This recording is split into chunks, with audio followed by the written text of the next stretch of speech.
Hi, in this video we're going to be thinking about the A2 piece for initial, Make Way for the King. Well, here in the UK we've recently had the coronation of a new king. So maybe you've got a king in your country or a queen, or maybe you don't. Doesn't matter at all, but it just gives you a title to make you think, what kind of mood is this piece? Is it a sad, slow piece? Not really. It's supposed to be quite a happy piece, isn't it? Make way for the king! Exclamation mark. So worth bearing in mind what we're aiming for in terms of the character of this piece. And you can see you've got a tempo that's been suggested by the composer, Pam Wedgwood, and also she's written in march time. So the idea there might be soldiers marching maybe in front and behind the king, and that would all be part of the character of this piece. So can you make it sound like a march, or does it sound like something else? So all things to think about at an early stage with the piece. Okay, let's think about a few things that might make it a little bit easier to learn the piece. One thing is to think about the rhythm of the piece and see if we can really kind of count our way through what's going on. You've got at the beginning of the piece, after the treble clef and the bass clef, you can see it says C, and you might think, C, what's all that about? Maybe it's telling us it's in C major. Well, a lot of the piece is, yeah, but it's not about that at all. C means common time. So common time is 4/4. Well, what does that mean? 4 at the top, 4 at the bottom is a time signature. The 4 at the top tells us that there are 4 beats in every bar. So we're going to count 4 beats in every single bar of this piece. The 4 at the bottom tells us that those beats are crotchet beats or quarter note beats. Don't worry too much about why 4 means crotchet or quarter note beats. That's a piece of theory where you can come to on another occasion. But take it from me that that's what we're counting. So we're counting 4 crotchet beats or 4 quarter note beats in every bar, every measure of this piece. You'll find what we have is we've got crotchets or quarter note rhythms. We've got minims or half note rhythms, and we've got quavers or eighth note rhythms. So when you've got crotchets, the quarter notes, you're just counting 1 note on each beat. 1, 2, 3, 4.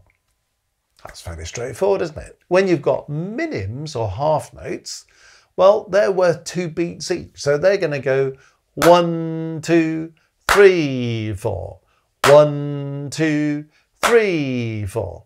So you might want to just get used to that. Can you clap a few bars of crotchets or quarter notes? Can you clap a few bars of minims or half notes? Can you make up rhythms that switch between the two so you get really comfortable about that? Then what about these quavers, these eighth notes? So if you look in bar 3, for example, you can see in the right hand, the second and the third notes are quavers. They're kind of joined together.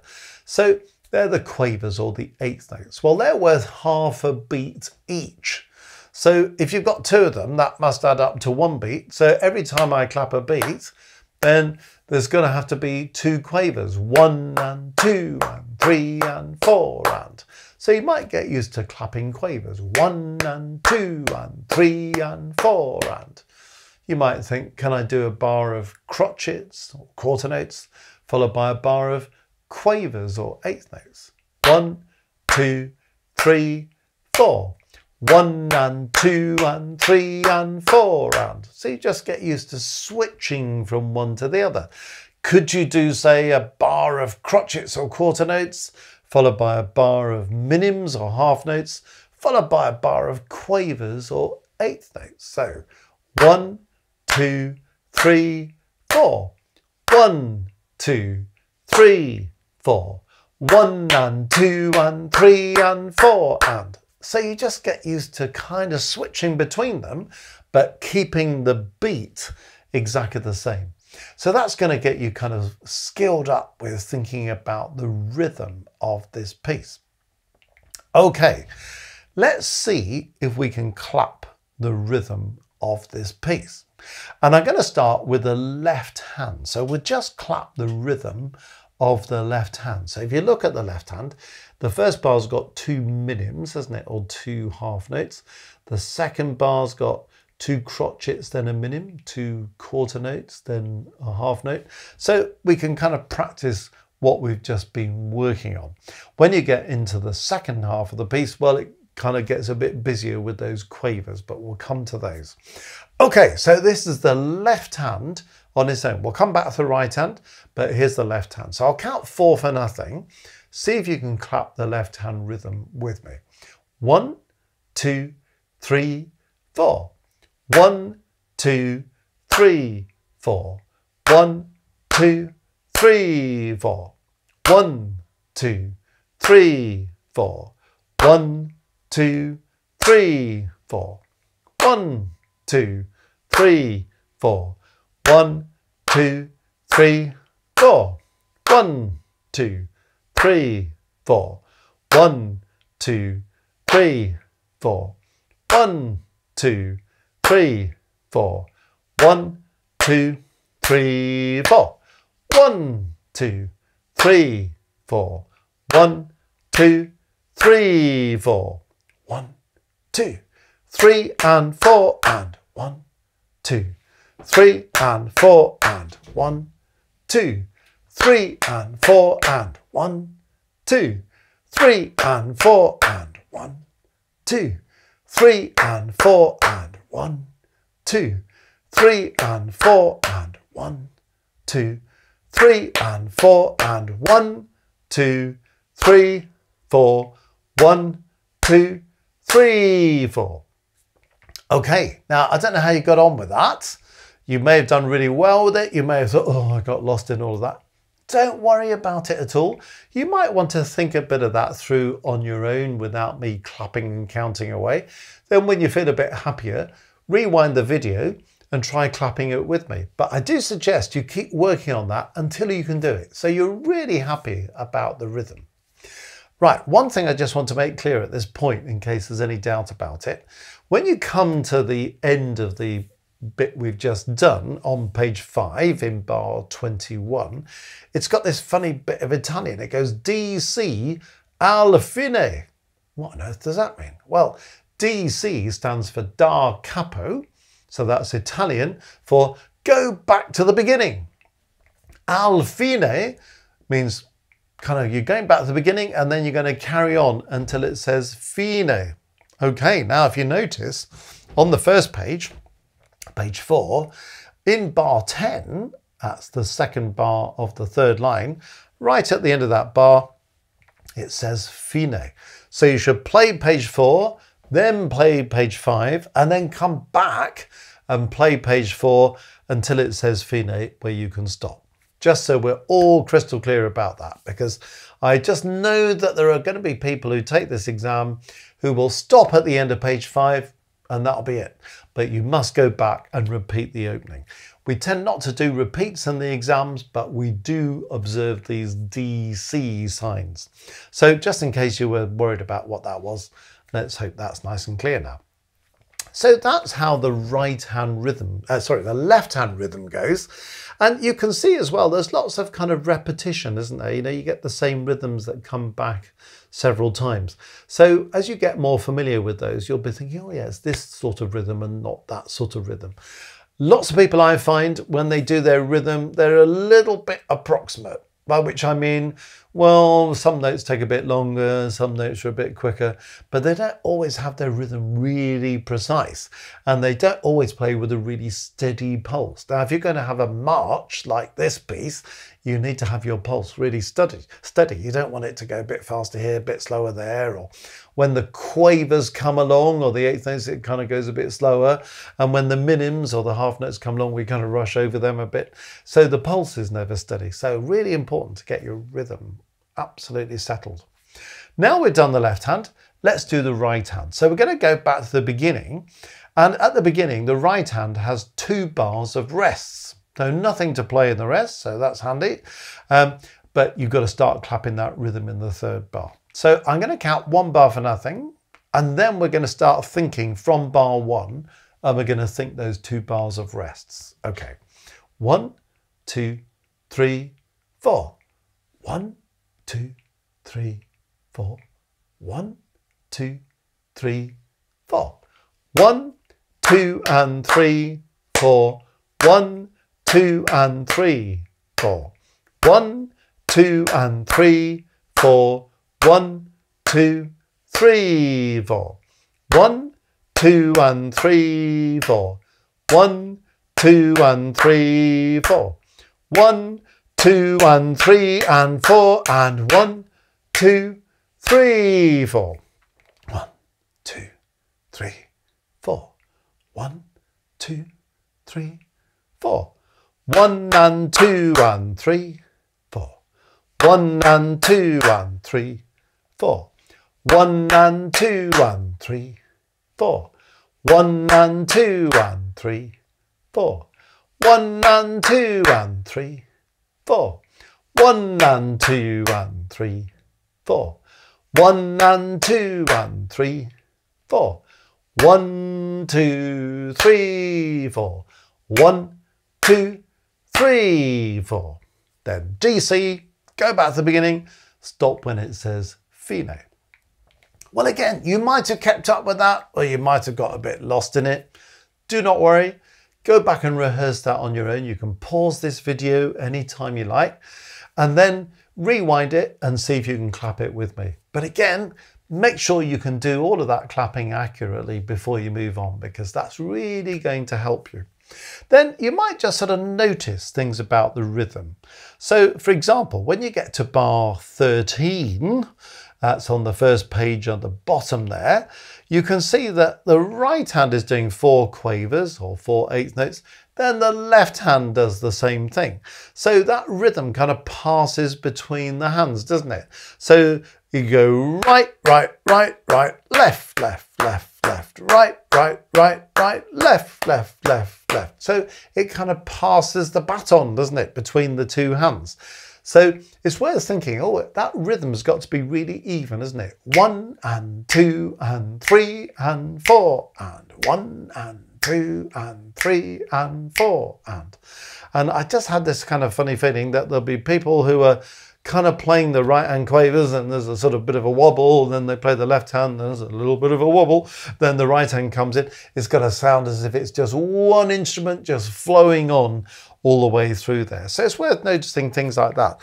It's worth noticing those places where elsewhere in the piece where both hands are kind of doing the same kind of thing, and noticing when actually something happens in one hand that doesn't happen in the other hand. Example, bar 6, the second bar of the second line. You notice both hands have a crotchet or a quarter note, then they both have another crotchet or a quarter note, then they both play together on the third beat, but this time the right hand holds on to that C while the left hand jumps down to a different note. So just sort of seeing things like that. It happens again in bar 10, doesn't it, on the third line, the second bar. So just seeing how the rhythm plays out between the hands as well is a really helpful thing to do. Okay, so that's a bit on the rhythm. Let's think about pitch next. In other words, the notes. Now, if you are good at reading the notes in the music, that's absolutely fantastic. You may still be thinking, oh, I'm not very good at this. Well, it's a good opportunity to go through every note of the piece. You know, start with the right hand and think, well, what's the first note? G, F, E, D, F, you know, and just kind of work through so you know all your letter names. And as I'm sure you've kind of got to grips with, if this is the treble clef, spaces, F, A, C, E, face rhymes with space, lines, every green bus drives fast, or you might know some other way of doing that, every good boy deserves favours or something like that, that's fine. But, you know, have a way to remember it. And abracadabra, the bass clef. I always think about the bass clef as where the animals live, the spaces, all cows eat grass, A, C, E, G. Or the lines, great big dogs from America, G, B, D, F, A. But whatever method you have, you know, it's worth rehearsing it and just looking at these notes, thinking, can I actually name these notes? That's a really helpful thing to do. The other thing you can do is to think, when does a note repeat? Look at the left hand at the beginning. You start with two notes. They happen to be C at the bottom and G at the top. Once you've found those two notes, well, it repeats, and it repeats, and it repeats, and it repeats, and it repeats. Oh, well, this is easy, isn't it? Don't get caught out though, because sometimes it repeats, sometimes it doesn't. So when you look at the third bar, well, the left hand does the same note again, but then notice that the top note moves up one while the bottom note stays where it is. Then we go back to where we were, then the top note goes up while the bottom note stays where it is. So kind of, when do notes repeat and when do they move by step? So when the right hand comes in bar 3 on the top line, it's good to know the names of all the notes, but if you know the first note's G, you can then think down one, down one, down one, skip up to this F, up one, down one, down one, down one, skip up to F. So thinking, when am I repeating a note? When am I going up or down by step? Maybe when am I skipping from one line to the next line or one space to the next space where you're just missing out a note. All helps you to read the notes as patterns. So notice when you get these patterns, and that should help you get to grips with the notes.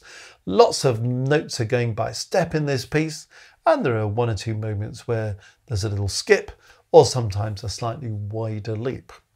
Okay, now, when it comes to learning this piece, lots of people will start in the first bar and they'll slog through the whole piece until they get to the end of it, and then they'll breathe a sigh of relief and hopefully all has gone well. I'm going to suggest that you might just learn it in a slightly different way. Now, we've already talked about the left hand in the first two bars, and we've said that it's got two notes playing at the same time, a C and a G. So why not just start by practicing the first two bars? 1, 2, 3, 4, 1, 2, 3, 4. I'm sure you'll get that going pretty quickly, which will be good. You could also start to think, well, they've got accent markings on those notes. So I could just kind of 1, 2, 3, 4, 1, 2, 3, 4. So I kind of get used to playing them with confidence, make them bold and accented. That will be useful. Have a look now on line 3 in the third and the fourth bars of line 3. That's bars 11 and 12. You've got the same thing as we've got at the beginning, but this time it's two notes lower. So it's A and E. 1, 2, 3, 4. 1, 2, 3, 4. So it's worth just kind of thinking, oh yeah, let's just get the first two bars sorted out on the left hand, and then I'll do bars 11 and 12 at the end of the third line. So I kind of get used to doing that. That'll be really useful, won't it? Then, as we've already mentioned, when you look in bar 3, it's almost the same as the bit we just talked about, but one note moves. So in bar 3, you've got C and G, then the G goes up 1 to A while the C carries on at the bottom. Then it comes back and it goes up 1, comes back and it goes up 1. So bars 3, 4, 5 are all doing that, aren't they? So you could practice that bit in the left hand next.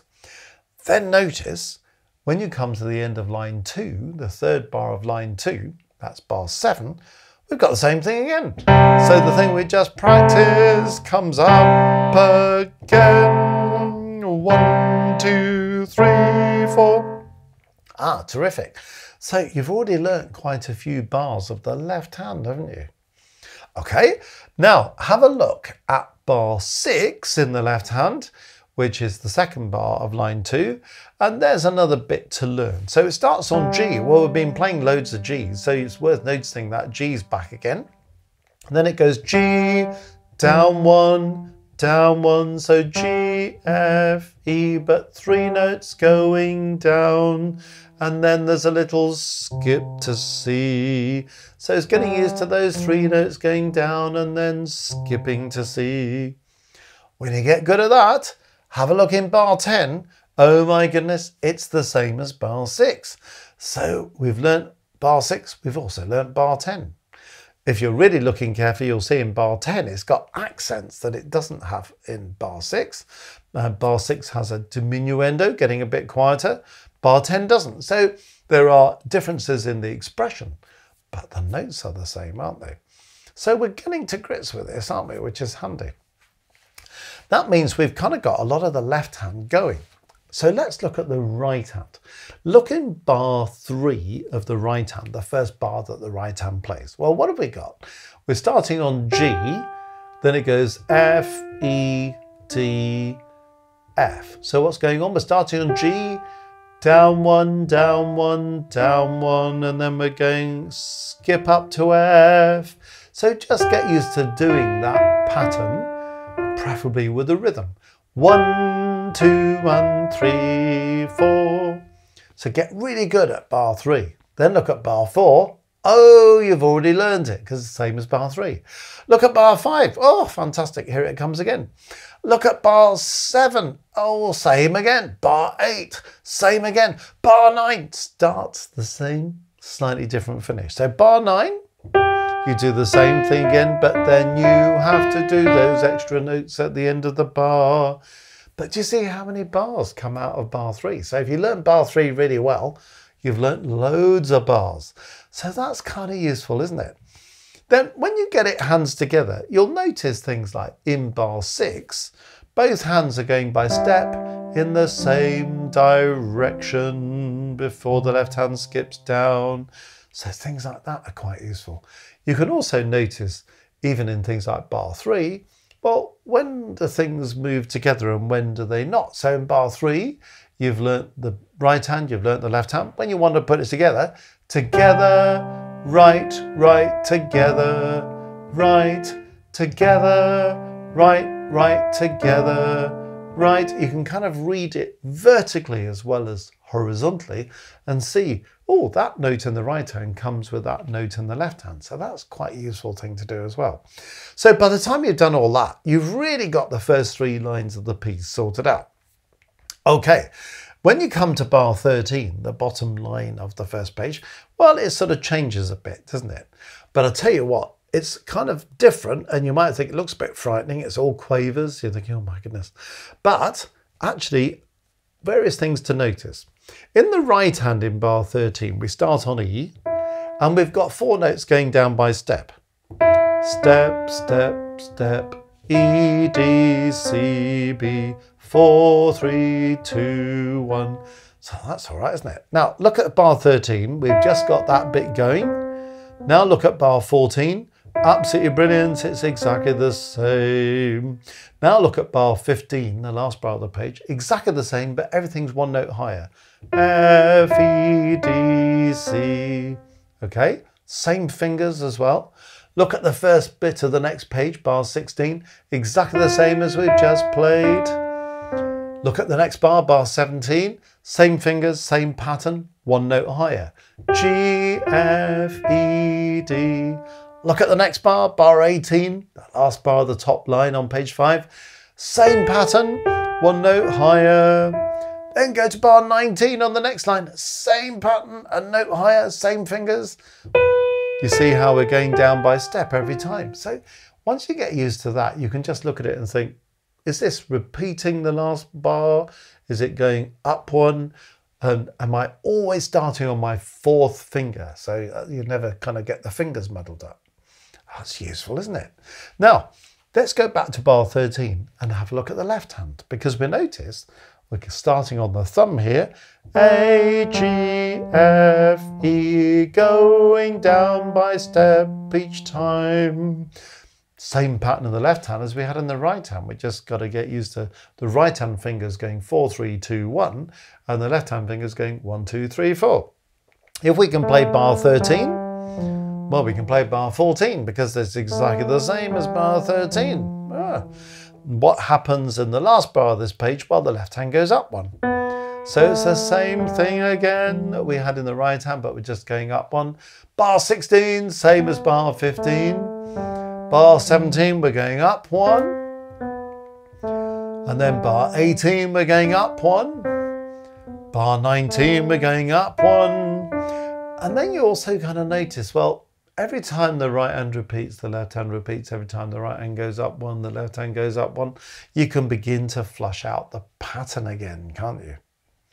Okay, now the piece sort of at the end of page 5, the last 2 bars, 20 and 21, this is a bit like the thing we had at the beginning, but it's just slightly differently organised because this time we've got G's in the right hand, C's in the left hand, but repeating the same note. So as long as you can play the rhythm and you can find those 2 notes, you've got it. 1, 2, 3, 4, 1, 2, 3, 4. Boom, sorted.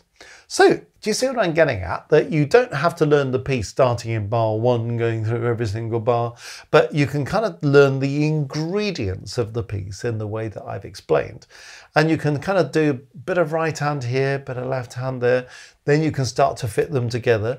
But notice when the same things keep coming back.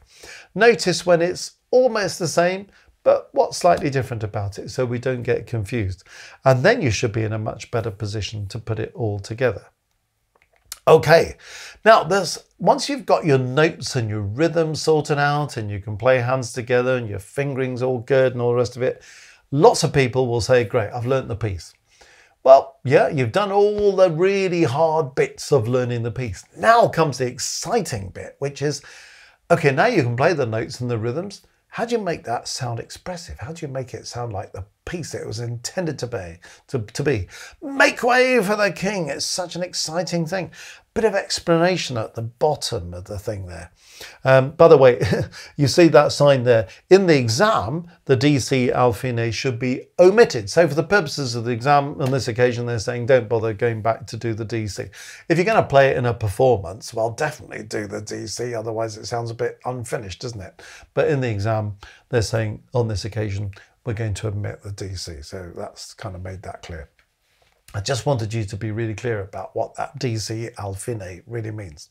Okay, you can see at the bottom it's telling us about royalty and what's going on and what the composer was thinking about. So it's good to read that and think, I wonder if I can do this. So what are we going to do to turn this into a good performance? One thing we're going to do is think about our tone. Now, what's tone? Tone is kind of, what's the sound we're making? You know, some people bash the piano to bits, don't they? And it's kind of like not very pleasant to listen to. Maybe enthusiastic, but it's not a very nice sound. Some people are so quiet that they just play the notes very quietly. So they hardly sound, or sometimes they don't sound at all. And then it's all a bit mousy and we're not quite sure and it sounds a little bit uncertain. So we don't want either of those 2 things. We want a good sort of middle ground where you're thinking, oh, actually I can make a nice sound. I can make a consistent sound. So I'm not kind of bashing some notes and other notes are okay, or some notes are okay, some notes don't sound, they're a bit quiet. Trying to get the tone really even and just use these ears and think, is that a nice sound to listen to? Or do I think I could improve it? Because that's an important part in any performance. Then look at all the detail that the composer Pam Wedgwood has put in. Dynamics. You know, what's loud, what's quiet, you know. Look at the beginning, F. Oh, so it starts loud. Second bar, diminuendo, get slightly quieter. Not too much, just a bit. Bar 3, MF, moderately loud. Okay, so a bit quieter than the beginning, but not too much so. Bar 6, diminuendo. Oh, get a bit quieter again. Bar 7, go back to the F you had at the beginning. Then when you come to that double bar line on line 3, we get to bar 11, FF, it's kind of very loud. So that's kind of got to make sure that's louder than the F you had at the beginning. And don't be too loud with the F at the beginning, otherwise you can't do FF. So think, what's the loudest thing I've got to do? What's the quietest thing I've got to do? How do I get the other things to kind of sit in the right place in between? So this is FF, very loud. Diminuendo, get a bit quieter at the end of line 3. Bar 13, P. So suddenly it's kind of like quiet, isn't it? Couple of bars later, bar 15, MP, so moderately quiet, a little bit louder. Couple of bars later, MF, moderately loud. You see she's kind of building up in these different levels. And then bar 18, crescendo, so gradually getting louder until we get to bar 20, the last 2 bars of page 5, FF is going to be really loud again. So that FF should be the same as the FF you had in bar 11. So quite a lot to do with the dynamics in this piece. So make sure you've got those going. We talked about accents. So make sure those notes are accented when they're marked to be accented, but don't accent the notes that are not marked to be accented.